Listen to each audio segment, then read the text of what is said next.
What's going on, guys? So season 14 is coming out tomorrow, and this might be the most changes that we've ever seen in one season.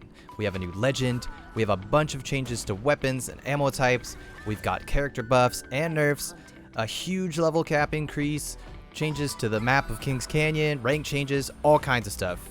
So we also need to talk a little bit about what's not going to be in this update, unfortunately, but there's a lot to talk about, so let's just get right into it.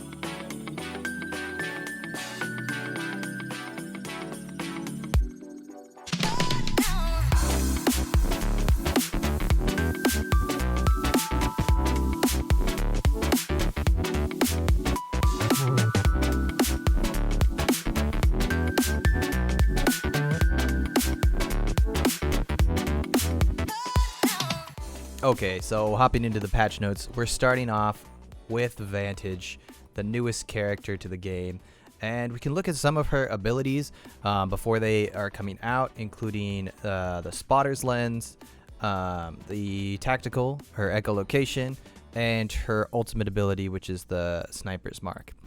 Everything wants to kill you. Mara may be young, but she has been preparing for this moment her entire So here it's showing the ultimate, Surviving's not for everyone. and there's some interesting stuff. So first of all, I'm not totally sure how, or actually is this her passive, the spotter scope? Hold on. may be young, but she has been preparing for this moment her entire life. So it shows their shield type, which I think is really easy. So anytime that you're ADS'd, it's going to show off the shield type of the person that is in this little square. Now, I'm not totally sure how it's supposed to work, like how it's supposed to tell you how far to lead, because that's part of the ability, like her ultimate abilities. It's supposed to tell you how far to lead your shots. Surviving's not for everyone. She joins the Apex Games to right the terrible It's really wrong, interesting.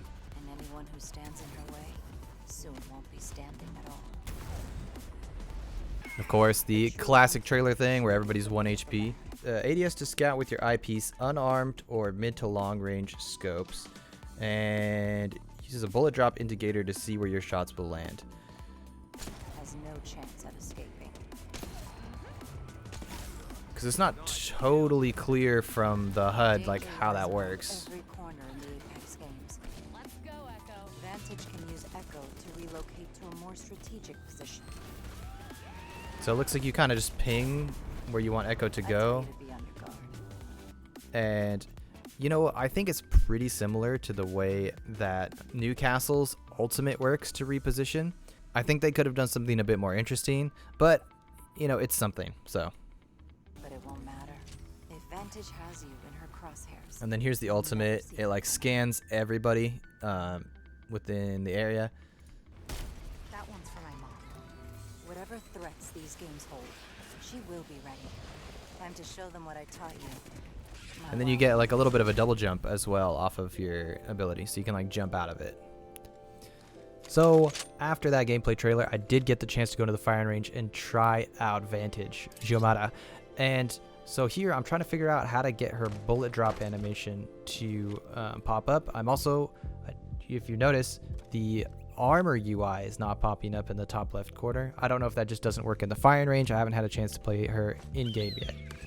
The other thing I was trying to figure out was how to activate her double jump. So just like we thought in the gameplay trailer, what you can just ping where you want your little bat to go, and then you hold down left bumper to actually activate your ability to jump, and then you get a double jump. And yeah, that's pretty cool. Here I was trying to figure out the difference between the base sentinel and her ultimate sentinel. So her ultimate ability, she gets a pretty cool looking sentinel that charges up bullets over time, and then after you take your first shot, the subsequent shots get the bullet drop UI, as well as you get extra base damage. So it goes up to 100 body and 150 headshot.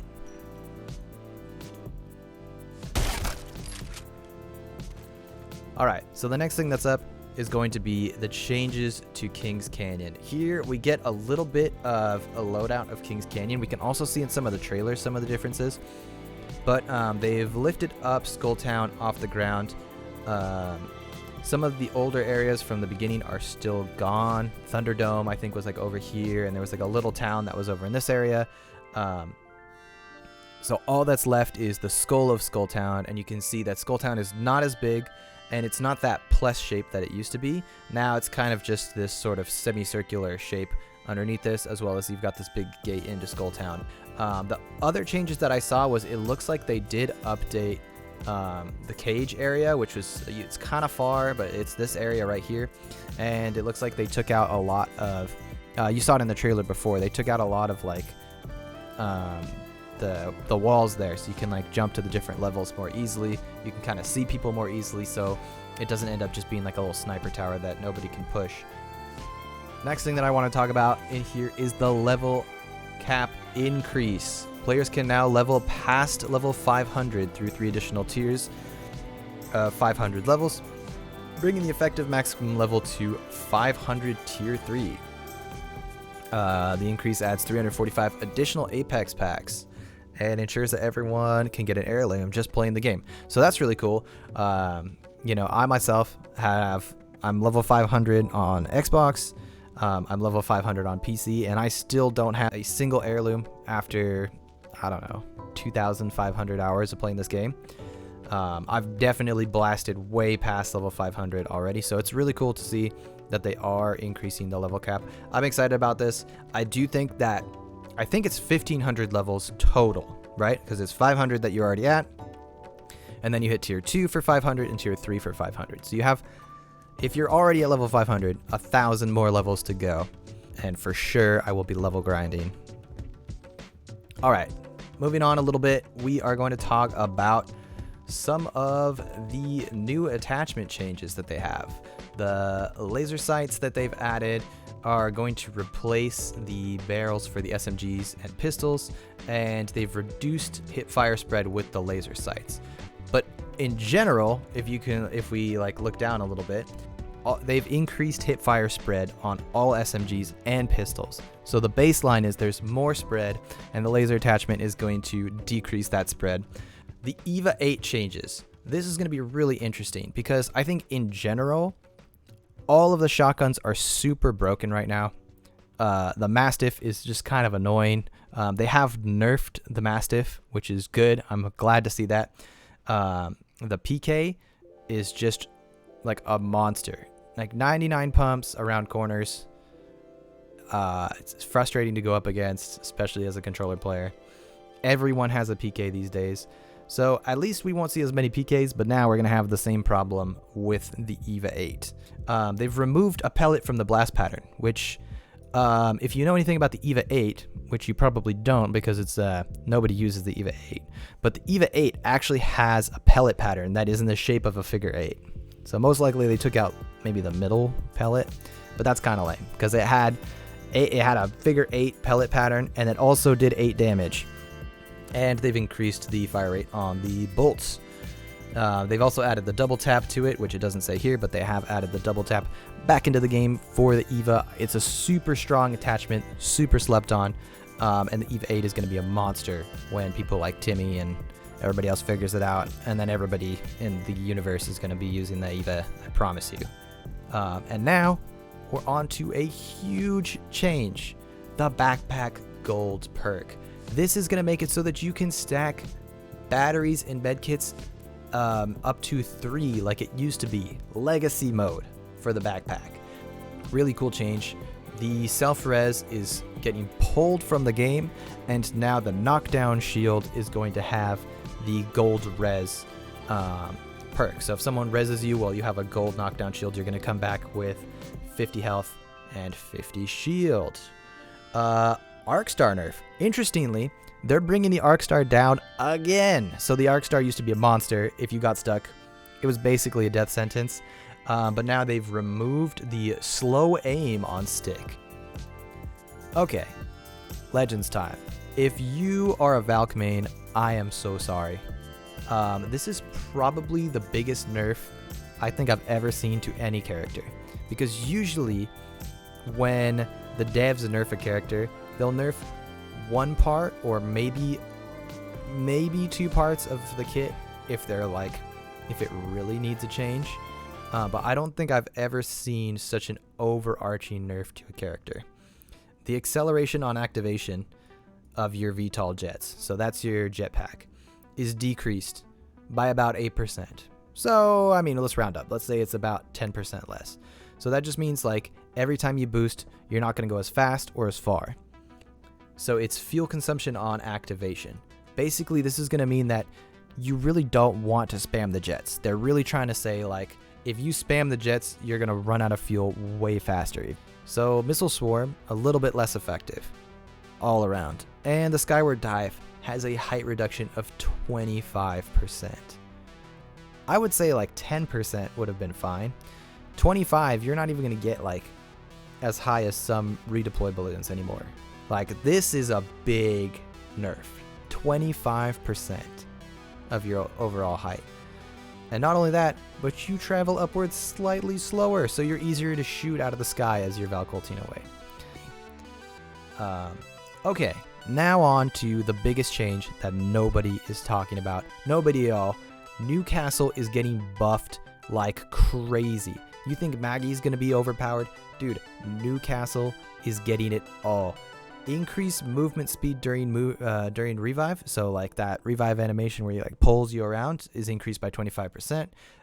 You can turn the shield to block bullets by 50%. Deployable cover has extra health now, both on the top and the bottom, and it has double the max movement speed. So when you throw it down and it's moving around and you're moving up with it, you know, with a shotgun, you can move up now twice as fast. Almost running speed, I would say. Probably like max walking speed. And the castle wall does more damage with the electrical effect. So you get slowed more and it slows you down more. And then Mad Maggie is also going to be really strong. So you know what's crazy is these were two of the characters that were used in ALGS. So Mad Maggie's riot drill has double the speed. So that means just from firing it to hitting the wall, it's going to go twice as fast.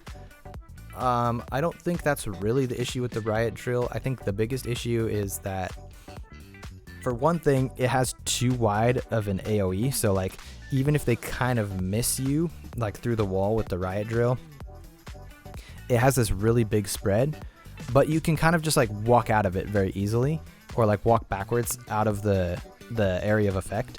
So I think one thing that they could have done to make, you know, a bit of a better buff to the riot drill was not make it faster, but make it have a smaller area of effect, but longer, so that you have to be more accurate with the riot drill when you're shooting at people, but that it has a more devastating and long-lasting effect, more like the thermite grenade, you know. And then the wrecking ball, it's going to travel twice as far while dropping the same amount of magnets.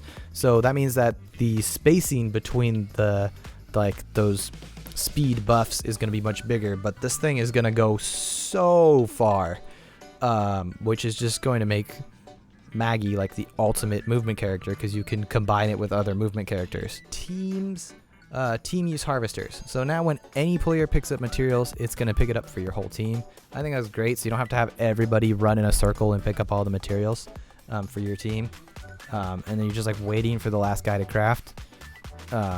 It's kind of useful. You could be like, okay, I'm going to sit on the crafter, you guys go get the stuff, I'll craft my stuff, and then we can take turns in a more like efficient way, rather than just like sitting on the crafter for 20 minutes trying to get everybody all their stuff. I've been talking for a long time now, but I wanted to talk about one thing that is not in this update. And it was rumored to be that it was supposed to be in the last update, which is cross progression. And we still have not seen cross progression. We don't have any updates about it, about how it's going to be implemented. Are we going to be able to move like all of our stats over? Is it just going to be skins? Do I have to pick one account over another account? So it's kind of disheartening to see another season go by that we don't see cross progression, because it is such a popular like community update that I want to see. That is the unfortunate news. But I'm really excited for season 14. I think it's going to be really cool. I hope to put out way more videos. And yeah, let me do a little last piece here. I just want to talk about, I haven't posted in 2 months. I'm sorry that I've been gone. Real life stuff happened, and yeah, I definitely just, I was looking at a lot of my channel stats. I saw which videos were popular, and it kind of made me not sad, but I realized that I needed to make some changes, not just in my life, but just, in general. And so hopefully I can make more videos like this where I talk about the game, because I'm very passionate about Apex. I love the game. I want it to succeed, and I want it to be the best game that it can be, because it is such a fun game. So anyways, this has been Ditto, and I'll see you guys later. Have a good one. Bye.